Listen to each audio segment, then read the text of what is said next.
Hey, what's going on, everybody? Movie Phantom here. And, yeah, what I got a double feature for you guys tonight. We were hitting it up cannibal style. We got Eaten Alive and The Last Supper. Damn. Alright, so let's start off first with Eaten Alive from 1980, Italian cannibal flick. And, yes, this is actually a movie that was funny because I did earlier in the month, I did a top 3 cannibal movies, and 30 Wolfman, mentioned this and everything, and so I was like, hey, it's on my list, pretty cool. The basic plot here is this woman's looking for her sister, who apparently joined up with some kind of cult deep in the heart of the jungle, and of course, she hired somebody, a guide to get her there, and of course, they not only encounter the crazy cult that's inside the jungle, but they also encounter cannibals. Of course, right? Now, I'm not gonna lie, the idea of this is brilliant. Like, I do like this idea because it's they're definitely playing out the whole Jim Jones cult, the whole Jonestown, massacre thing. They play out that very well because that's the group and the dude's all charismatic and everything, and then when shit goes sour, they drink the punch. But he has this very utopian type village, but of course he has everybody drugged. My main problem with this movie is, because I will say, I've been on this big cannibal kick lately. I've been trying to watch all these Italian cannibal films. And I will say as of right now, this is probably my least favorite. I'm not saying it's a bad movie. It's not. It's good. I enjoyed it. It's getting a thumbs up. But my main problem right off the bat was, I noticed that it had a lot of scenes stolen from Mountain of the Cannibal God. Now, I don't mean like they ripped off the scenes or what. No, they literally took footage from the other movie and just spliced it into this one.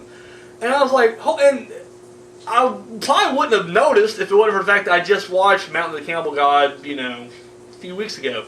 So I was like, wait, what the fuck? Did I ever see this movie? Like, did this? Because a lot of times you get like an Italian film or any kind of foreign film. Here in America, there's like 13 different fucking titles for it or some shit, And I was like, well, maybe I made a mistake. Maybe Eaten Alive was that. And I was like, no, wait, this is a totally different movie, totally different actors and everything. And I was like, huh. And it kept going, and I kept seeing more footage starting. I was like, holy shit, like the whole movie's like this. So, and then I found out later on what had happened was, not only did they steal from that movie, they stole from like 3 or 4 other cannibal movies too. So I mean, this is like a whole like hodgepodge, like this I don't know. It's a meshing of just like multiple cannibal movies. So, but I didn't recognize anything else. I haven't seen a whole lot, but I did notice the scenes, the Cannibal God one. But I did notice one thing about this, and before I even knew that that's what they did, I noticed right off the bat, the directing was very sloppy. And it did seem like they're just scenes thrown in for no reason. Like, it would just be like random cutaways. Like, at least in the other movies, you'd see them looking out into the jungle, and they'd pan over and there'd be some kind of, snake attacking a mongoose or whatever the case may be, or cannibals cutting open, or not cannibals, tribal people cutting open like an alligator or whatever. But here, it's just like they're just spliced in anywhere. Like, out of nowhere, it'll just be a conversation, and it just cuts to like the owl and the snake fighting in a cave. And you're like, what? What? Where? A lot. It happened a lot. I don't know. It felt very uneven, and then when I realized the reason behind it, it made more sense, I guess. But yeah, that was my main thing. I just felt like it was very sloppy. Yeah, it's really, I don't know. Like I said, that's the best word. I can't go much further than that. It just feels very uneven. But it has tons and tons of nudity, if that's your thing. Yeah, tons of chick. There's it covers most of the things. Like I said, I don't think it quite went as crazy as Mountain of the Cannibal God, because that movie had like everything in. Like, they're just like, fuck it, we're gonna have castration. They didn't have castration in this one actually. From that movie, they had it straight from the, and it makes no sense. Like, it's just like a guy escapes from the. See, what it is, the guy and girl, it's a girl looking for her sister, and she hired this guy to go look, and they get to the Jim Jones, Jonestown, cult place, village, and of course, he's making everybody drink the Kool-Aid. Well, he tries to escape. A cult leader makes everybody drink the Kool-Aid. So our main character escapes. But of course, there's a neighboring tribe that's full of cannibals, and there's a whole uneasy tension there. But he escapes and like just randomly runs into them castrating a guy. Like, it made no sense. Now, in the Mountain of the Cannibal God, the reason that guy's being castrated is because he tried to rape their goddess. Like that, it's like, hey, you can't rape her. She's the goddess here. You get your dick cut off.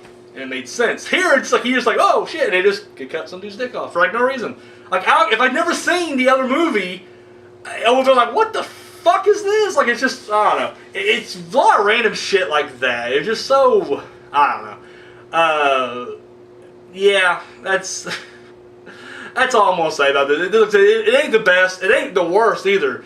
And if you're a fan, obviously, like I said, it broke really no new ground. Other than the fact I did like the cult in the jungle as a new twist on it. But other than that, there wasn't a whole lot there. Like I said, overall, I'm giving it a thumbs up. I like Eaten Alive, but it's definitely, for me personally, lower on the whole jungle cannibal film list there. So, but the music was great. That's something I will say. Like, I don't know if they could have lived it from anywhere else as well. I guess I don't know, but I thought the music was great. I love, I'm noticing a lot of these Italian horror films, not just cannibal, but otherwise. Dude, the score is always fucking beautiful. Like, I love it. Like, I'm just like, I don't know. You get into it, you're like, holy shit! Like, this shouldn't even fit this movie right here. So, I love it.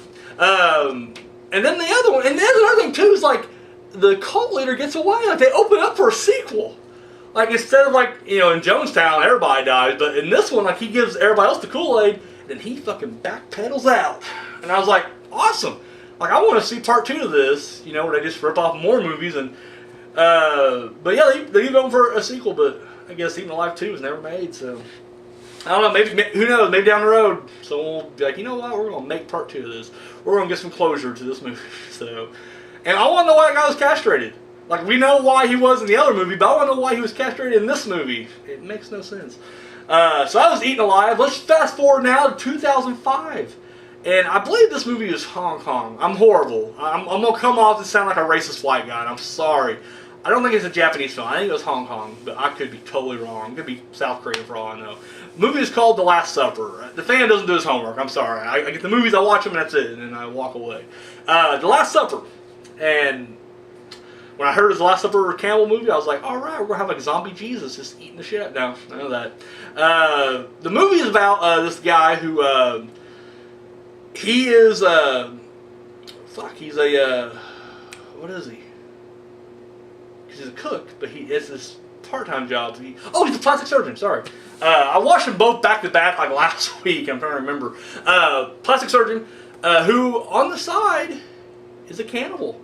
And it's really a neat movie because I really dug the aspect of, like, I didn't really care for the ongoing story because there's a whole, there's a girl that really likes him and blah blah blah. But it was him becoming the cannibal because it's shot in like it's out of sequence completely. But during the flashbacks to like how he became a cannibal, I found fucking fascinating as fuck. And that's what it is. You're basically just following this guy, and it's like he tells us, the audience, the first time he tried to eat meat. Or sorry, try to eat human flesh and everything. And it's really cool. I like it. Like, it starts off, he's sucking like fat out of a woman's ass, and he just like, I'm gonna take it home and eat this shit. Like, I don't know how he even got home. Like, I mean, I guess I don't know. I never worked at a place like that, so maybe it is easy just to take liposuction fat home. But he took it home and he fries it up and eats it, and he didn't like it because it had all the chemicals and shit, but he decides like he's going to try the real thing, and he just happened to stumble across someone who, this young girl who hung herself, but no one found her yet. Like, he's just in a park, he's like, oh shit, there's a dead body. Huh. And he takes it home real quick, and then he cuts it up and makes, his little steaks and shit, and then, yeah, he has people steaks, and I just thought it was really fascinating that. Now, whenever it would cut back to, like, present, because he's doing, like, a whole documentary about being the top plastic surgeon in Japan or Hong Kong or where the fuck the movie's filmed at, so you're following that, and there's a whole other thing where, like, like his nurse really likes him, and then, of course, the host of the TV show doing the documentary, she's into it. It's just, I couldn't get into any of that. And there's a detective that's following him as well, because people are disappearing, and they're like, well, clearly it's you. And I said, that, for some reason, I was just getting bored with that. But when they cut back to like, well, then, here's the second time I tried human. I was like, this is really cool right there. So I dug that. Like I said, for that, I give the movie a thumbs up. Like I said, it was, it's solid. And the version I watched is dubbed, so if you're not a big subtitle guy or girl, yeah, you can watch it dubbed. Which I prefer subtitles myself, because a lot of times dubs can be horrible. It takes one bad voice. I do not like the original Let Me In, the Let the Right One In, because of bad dubbing. I know I should have watched the subtitle version, but it was like, I popped it in, and it was like it already set up. Like normally you throw a DVD in, it's like it's automatically does subtitles or whatnot. This one already did the dub automatically. And dude, the voices were so cartoonish, and it ruined the whole movie for me. I need to rewatch that again. But anyways, sorry, back to Last Supper. I'm just jumping all over the fucking place tonight. But yeah, no, like I said, it was really, and like I said, the ending was kind of cool too. I liked where it was going, even though it does, like, it goes kind of one direction and then quickly like, oh, that didn't happen at all, and then just kind of. But other than that, I said, overall, I say check it out. It's right here on YouTube. It's 2005, and like I said, I'm horrible when it comes to like the country of origin. Like I say, I think it's Hong Kong. It could be Japan, but it's Asian. But 2005. So like I said, there's a million movies called Last Supper, and they're all fairly religious. So it'll be the one that's not, that involves cannibalism. So oh, sorry, excuse me. So anyways, that's my movies this week. Eaten Alive, The Last Supper. I say check them both out, form your own opinion. It's rare that I will ever say don't watch a movie, because I really feel like even if I watch a shit movie, you should still watch it just to see what your opinion on it is. But yeah, like I said, these are kind of in the middle for me. In the middle, pointing up a little bit, so sorry, Harvard. So that's all I got, guys. Until next time, have a great weekend, and see you Monday.